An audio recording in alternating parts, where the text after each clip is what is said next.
après la couleur violette du temps de l'Avent, après la couleur blanche de Noël et de toutes les fêtes que nous avons célébrées, du baptême du Seigneur, de la Sainte Famille ou de l'Épiphanie, voici de nouveau la couleur verte qui désigne ce que l'on appelle le temps ordinaire. Ceux et celles qui me connaissent bien savent que je n'aime pas cette expression de temps ordinaire. En effet, ce qui est ordinaire dans la société, c'est quelque chose qui n'a pas d'éclat, qui passe quasiment inaperçu. Alors, comment peut-on dire que le temps chrétien est ordinaire ? C'est absolument impossible.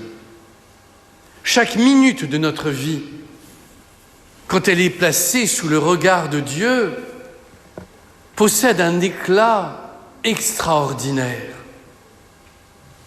Par contre, ce qui peut devenir ordinaire, c'est notre manière d'être chrétien. Et en effet, même si l'on pratique tous les dimanches, la vie chrétienne peut devenir ordinaire.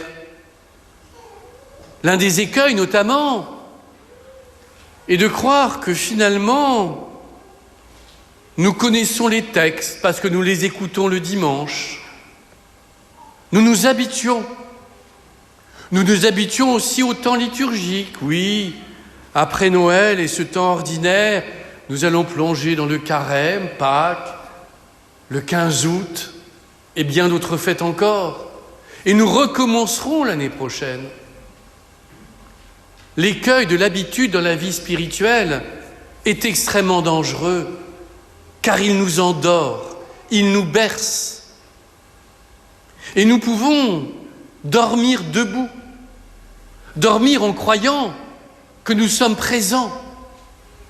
Mais l'habitude, je le répète, nous berce et nous endort. Or, la foi chrétienne, c'est un éveil continuel, c'est une ardeur, c'est un élan qui, quel que soit notre âge, ne nous quitte jamais. Ainsi, la première lecture de Samuel, très intéressante. Samuel était couché, donc allongé. Le Seigneur l'appelle et lui dit « Viens ». Il répond « Me voici, tu m'as appelé ». Ainsi, Samuel se lève. Il est extraordinaire de savoir que le mot « ressusciter » en grec désigne non seulement le fait de revenir d'entre les morts, mais le fait de se lever, de s'éveiller. Un chrétien est fondamentalement quelqu'un qui sans cesse se met debout, éveillé. Et le mot « éveil » n'est pas réservé aux bouddhistes. Il est présent de notre tradition de manière subtile, dans les évangiles, dans la Bible. Et les pères du désert que j'aime tant, et dont aujourd'hui François Lardot me rappelait qu'on fêtait saint Antoine le Grand, le père des moines au IVe siècle, étaient désignés sous le terme de pères neptiques, des pères éveillés, vigilants. Alors oui, nous sommes appelés sans cesse, comme Samuel, à nous mettre debout. Et aujourd'hui, le monde a besoin que les chrétiens soient debout.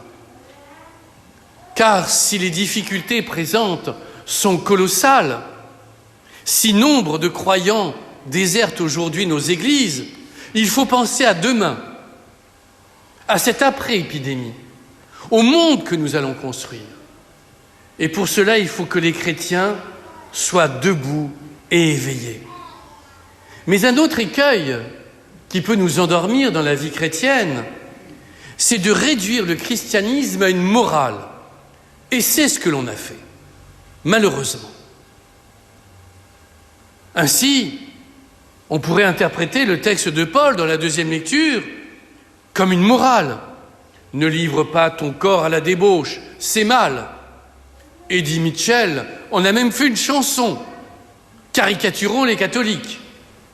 Mais non, Comme le disait le pape Benoît XVI, reprenant la pensée de Maurice Zindel, mystique du XXe siècle, le christianisme n'est pas une morale, c'est une rencontre qui transforme l'existence. Et quand on a rencontré le Christ, on ne peut plus vivre comme avant. Et saint Paul l'a bien compris. Quand on est baptisé, comme tout à l'heure va l'être Léonie, notre corps devient le sanctuaire, le temple de l'Esprit Saint. Pensez à cela quand vous serez tout à l'heure dans la rue ou tout au long de la semaine. Votre corps est le sanctuaire de l'Esprit Saint. Dès lors, nous sommes appelés, en conséquence, à respecter notre corps et à respecter le corps de l'autre. C'est pourquoi les évêques nous invitent à une démarche profondément spirituelle. Nous demandons depuis vendredi à jeûner et prier pour 4 vendredis. En effet, des lois de bioéthique actuellement en discussion au Sénat maltraitent le corps humain. Et c'est pourquoi nos évêques nous invitent à cette prière et à ce jeûne, qui sont 2 outils spirituels profondément ancrés dans l'histoire biblique. Dès lors, tous les vendredis à Saint-Porcher, après la messe de midi, il y a 1 heure d'adoration. Se nourrir de l'adoration, nourrir son âme, ce qui est capital tout au long de notre existence. Car le Christ, sans cesse, de manière parfois brutale, parfois silencieuse, nous appelle, comme il est dit aujourd'hui, de l'appel des premiers apôtres. Et en ce début d'année, se sentir appelé est fondamental. Car se sentir appelé, c'est se sentir aimé. Car Dieu nous appelle, car il nous aime. Et aujourd'hui, dans ce temps de distanciation sociale, dans ce temps où l'autre devient un danger, certains, certaines ne se sentent plus aimés, plus appelés. Alors il nous appartient à nous chrétiens d'être témoins d'autre chose, de ne pas succomber à la peur, mais de croire que chaque être humain est aimé de Dieu et que laisser de côté un être humain, c'est laisser un être à l'image de Dieu de côté. Alors oui, en ce moment en Occident, nous sommes omnibulés par cette épidémie et nous oublions que depuis des dizaines d'années, un être humain meurt de faim toutes les 3 secondes. Et que malgré les cris des uns et des autres, ce scandale demeure.